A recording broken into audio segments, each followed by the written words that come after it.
Isolation. Something I came to understand the full extent of what that means when I did 6 years in prison, four in one in the South and two in the Midlands stretches. Isolation was something we used as a means of breaking. It was called the the block, and you would see guards carrying like a tree trunk down the corridor, youth in his t-shirt and tracky bottoms being hoisted off. And isolation is something we don't do very well.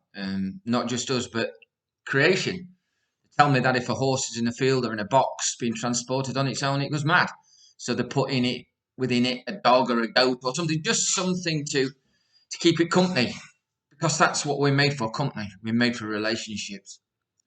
And at this present moment, C-19 has isolated some people because they're shielding in their own households. I've watched that in the news yesterday about a young girl who's been in her own bedroom since March last year. But it's affected most of us by separating us from our nuclear family or our extended families. And even now, come 400 hours Monday, as Boris put it, we won't have anybody flying into this country. So we are an island. Although that is a contradiction, and John Donne said that no man is an island, because we're not, because we're created in the image of a relational God, the Trinity, as we call it in the faith community of which I'm a part of. So we're not meant for isolation. We're not meant and won't do well in that point of or place. So today I want you to think about that, and this is something we can alter. So this is something we can adjust. Yes, let's by all means, and I know there is a move for us to clap again for certain elements of society, NHS or somewhere else, and show our support. But I want us to be more than just clappers. I want us to be making a committed effort to reach out to someone today. I've done it this morning with some number of people that I'm a part of because I know their context. But what about you? To coin Natalie Coleman's advert from Dior. But what about you?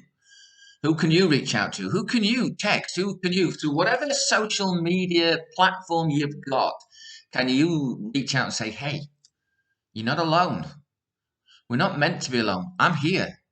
And that's just something that I think the word isolation throws up for us a challenge. Certainly something that we should commit to addressing and overcoming. We will get to that point, but we just need to restore and reassure others that they're not alone, because that's not a good place to be. So that's just a word for you to turn over in your mind and think about. And I'll more than likely be back at the kitchen table, speaking to your table or your context, wherever that might be, some more. So I'll keep posting. Take care.